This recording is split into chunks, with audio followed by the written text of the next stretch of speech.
بسم اللہ الرحمن الرحیم صلی اللہ علی محمد صلی اللہ علیہ وسلم۔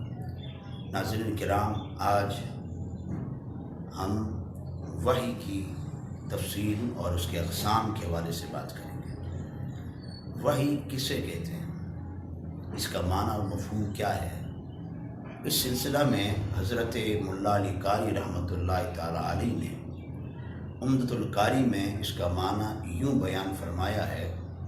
فرماتے ہیں کہ وہ کلام اللہ، یہ وہ اللہ کا کلام ہے کہ جو اللہ کے نبی پر نازل ہوتا ہے، یعنی اللہ تعالیٰ کا جو حکم، جو احکامات، دین، اس کا پیغام نبی کی بارگاہ تک پہنچتا ہے، اس سلسلے کو وحی کہا جاتا ہے۔ اور ناظرین کرام، جو اللہ کا پیغام اللہ کے نبی تک پہنچتا ہے، اس کی مختلف صورتیں ہیں۔ پہلی صورت یہ ہے کہ یہ پیغام حضرت جبریل کے واسطے سے پہنچتا ہے، اور جب حضرت جبریل کے واسطے سے پہنچتا ہے تو پھر اس کی دو صورتیں ہیں۔ ایک صورت یہ ہے کہ حضرت جبریل کسی انسانی شکل میں اللہ کے نبی کی بارگاہ میں حاضر ہوتے ہیں اللہ کا پیغام لے کر، اور دوسری صورت یہ ہے کہ اپنی اصلی شکل میں حاضر ہوتے ہیں۔ جب انسانی شکل میں حاضر ہوتے ہیں تو پھر اس کی دو صورتیں ہیں۔ ایک صورت یہ ہے کہ حضرت جبریل ایک غیر معروف شخص کی صورت میں اللہ کا پیغام لے کر اللہ کے نبی کی بارگاہ میں حاضر ہوتے ہیں، اور دوسری صورت یہ ہے کہ انسانی شکل میں آتے ہیں لیکن ایک معروف جانی پہچانی شخصیت کی صورت میں آتے ہیں۔ جس طرح حدیث میں آتا ہے کہ حضرت جبریل آقا کی بارگاہ میں اللہ کا پیغام لے کر حضرت دحیہ کلبی رضی اللہ تعالی عنہ کی شکل و صورت میں حاضر ہوتے ہیں۔ اور ناظرین کرام، وحی کی ایک دوسری صورت یہ ہے کہ اللہ تعالیٰ اپنا پیغام حضرت جبریل کے بغیر، فرشتے کی بغیر، براہ راست نبی کی بارگاہ تک اللہ اپنا پیغام پہنچاتا، براہ راست اللہ کلام کرتا۔ جس طرح قرآن مجید میں اللہ نے فرمایا وَكَلَّمَ اللَّهُ مُوسَىٰ تَكْلِيمًا، اللہ تعالیٰ نے موسیٰ سے کلام فرمایا، یعنی موسیٰ علیہ السلام سے براہ راست اللہ نے کلام فرمایا، اپنا حکم پہنچایا۔ اور یہ شرف آقا علیہ السلام کو شب معراج اللہ نے عطا فرمایا کہ شب معراج اللہ تعالیٰ نے براہ راست آقا علیہ السلام سے کلام فرمایا۔ اور نماز کی فرضیت یہ شب معراج کو بھی ہے، اور نماز کا حکم آقا علیہ السلام تک اللہ نے براہ راست پہنچایا۔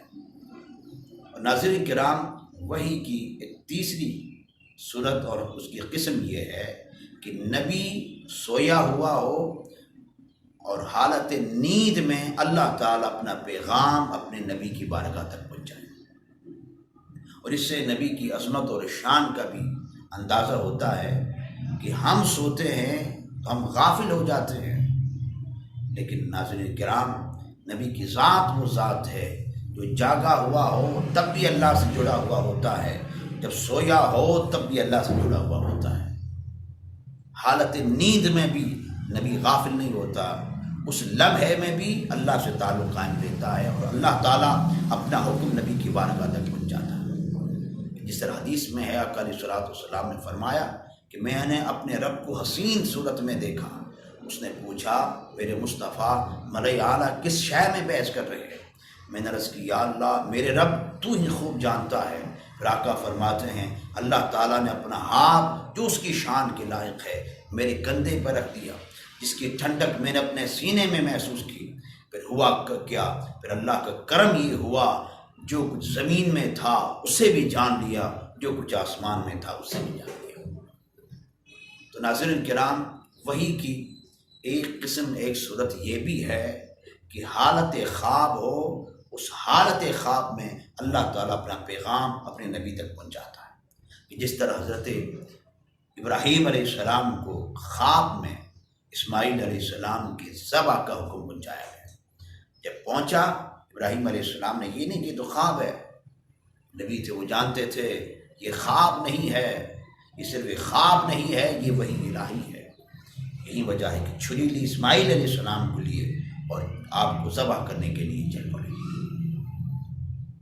اور ناظرین کرام، وحی کی ایک صورت یہ بھی ہے جس کو حدیث میں سلسلۃ الجرس کہا جاتا ہے، گھنٹی کی آواز۔ گھنٹی کی آواز کی صورت میں نبی کی ذات پر اللہ کا پیغام پہنچایا جاتا ہے۔ اللہ تعالیٰ اپنا پیغام گھنٹی کی صورت میں، اب وہ صورت کیا ہے نبی جانتا ہے، اللہ جانتا ہے۔ گھنٹی کی آواز کی صورت میں اللہ تعالیٰ اپنا پیغام اپنے نبی کی بارگاہ تک پہنچاتا ہے۔ حضرت محترم ناظرین کرام، یہاں سے بات واضح ہوئی کہ نبی کی ذات عام ذات نہیں ہے، ہم بھی اللہ کے بندے ہیں، وہ بھی اللہ کا بندہ ہے، لیکن وہ اللہ کا بندہ ہے جسے براہ راست اللہ تعالیٰ کلام فرماتا ہے۔